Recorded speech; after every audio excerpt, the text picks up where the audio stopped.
everyone, what is going on? Raven here, welcome back. In yesterday's video we talked about some of the plot holes in Harry Potter and the Sorcerer's Stone that were never resolved. Well, today we're going to do the same thing but for Chamber of Secrets. What made Dobby think Harry was going to be a target? One of the big plot points of the second book or movie is that Dobby becomes convinced Harry's a target of the Chamber of Secrets and tries everything within his power to protect Harry. But how would Dobby have known that Harry was going to be targeted? As far as we know, Tom Riddle doesn't even find out that Harry is attending Hogwarts until after he talks to Ginny Weasley. Harry isn't Muggle-born, so he wouldn't have had a direct threat from the chamber reopening. It's still a little fuzzy exactly why Dobby was so determined to save Harry.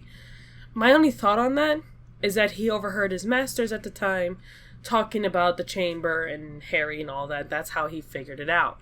But I don't think they actually talked much into it. Why didn't the Horcrux and Harry die when he was pierced by the Basilisk Fang? During the final battle in the Chamber of Secrets, Harry's actually attacked by the Basilisk. One of the fangs pierces his arm and he starts to die.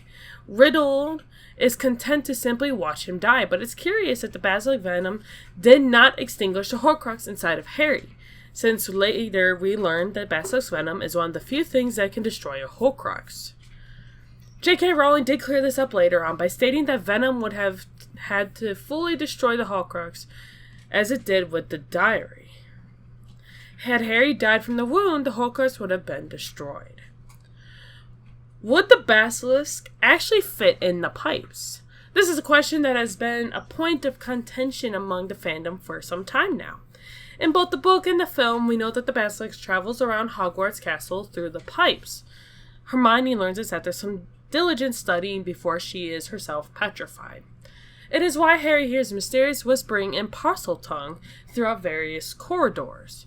However, by the end, we learn that basilisks are more than 20 feet in length. Plus, when we actually see the creature, it becomes apparent that the thing could not so easily fit through the pipes of the school. So that makes me wonder, how did the basilisk get around if it's too big for the pipes? Unless Salazar Slytherin made the pipes bigger. I don't know. How does Riddle know who the Muggle-borns are? Once we learn that Tom Riddle is the one responsible for opening the Chamber of Secrets by using Ginny to do his bidding, one has to wonder how he knows who the school's Muggle-borns are. He's been at Rest for 50 years.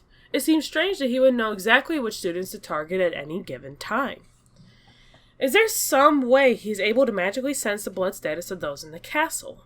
He could have used Ginny to find out how would she have known some of the more obscure students who she might have never even encountered before. It's not like she can go around asking people without attracting suspicion.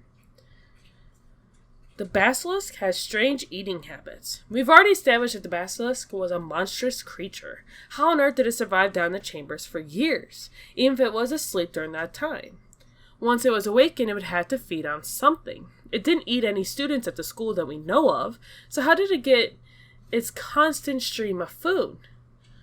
As mentioned before, the basilisk is a giant snake. Why would there be bones left behind all over the place? Snakes don't spit out bones. How did Ginny avoid getting caught in Harry's dormitory? During one scene in the story, Ginny raids Harry's things for the diary after realizing he has come into its possession. How is she able to get into the boys' dormitory and basically destroy everything without being caught? We know that it isn't that difficult for girls to wander into the dormitories, but surely she would have been making quite a ruckus up there, considering everything was basically torn to pieces when the boys got back from class. Even if the guys in the common room were out, there likely would have been a few other Gryffindors around the common room that would have seen Ginny leaving or entering in a frantic and panicked state. My guess is she waited till everyone was in class, but then again, that means she would have also missed class. It doesn't line up. Now, it makes sense that a Gryffindor could get into all the dormitories in the Gryffindor Tower, unless she wasn't alone. Did Tom Riddle convince someone to help her? That's possible. Why didn't anyone ask Myrtle how she died? When the Chamber of Secrets was opened for the first time, a student named Myrtle eventually died by the basilisk. However, her ghost went on to haunt the girls' bathroom ever since. she became known as Moaning Myrtle, and all the students know about her, for the most part. She is one of the many ghostly legends at the school. Because of her ghosts hanging out around, you would think that one of the teachers or students would have considered asking about how she died, even if they hadn't thought to do so in the past. It's strange they wouldn't consider it in the present.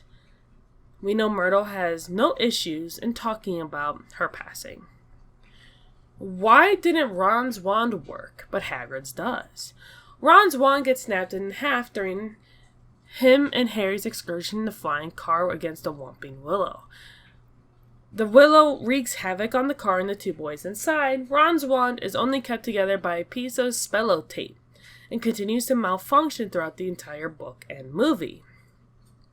But why does Ron's wand stop working right when Hagrid only has his pieces of wand left and they seem to function just fine?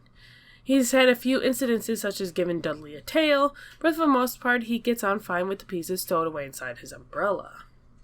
My only guess is that Dumbledore made his umbrella and Ron just used Spello tape. So they probably did not do the same thing, or Dumbledore enchanted his umbrella with the wand pieces inside somehow.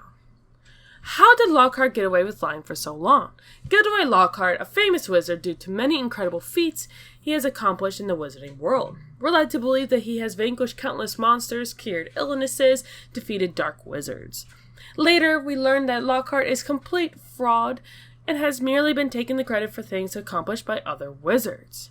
He uses his memory charms to ensure they don't remember anything about the encounters. But what about the people those wizards saved? Surely they would have realized that Lockhart is not the actual wizard that rescued their town. Why didn't any of the witnesses ever come forward and give evidence that Lockhart wasn't who he claimed to be? One potential explanation is simply that Lockhart used places so far off the map no one would ever check. But still, he's made up a lot of lies. It's very surprising none caught up to him. How did Nick get unpetrified? One of the side effects of encountering the basilisk is the petrification, or death. If you're lucky enough to only see the creature stare through a reflective surface, you'll only be petrified instead of killed instantly. At one point, nearly headless Nick, the Gryffindor ghost, gets petrified from seeing the stare. Justin Finch Fletchley gets petrified by seeing the stare through nearly headless Nick. Human victims are eventually cured by Mandrake Draught, but we never find out how Nick is cured. Obviously, he cannot consume a draught. Did he just shake it off? Is it because he's already dead, so he can't die again, like Harry said in the movie? I don't know. Let me know what you guys think of this in the comment section down below, and let me know your favorite part. Let me know which one you agree with, which ones you don't. And if you could do me a huge favor, not only liking today's video, but if you can also do me a huge favor as to subscribing to my channel. It is free to do, it's easy to do, and it helps grow our little family. And it makes me very honored that I have the subscribers that I have. When I started this channel, I did not expect this amount of subscribers already to happen. I'm very honored that all of you have subscribed to me, so those of you that have, thank you very much. It means a lot to me from the bottom of my heart. And I will see you all in the next video. Bye!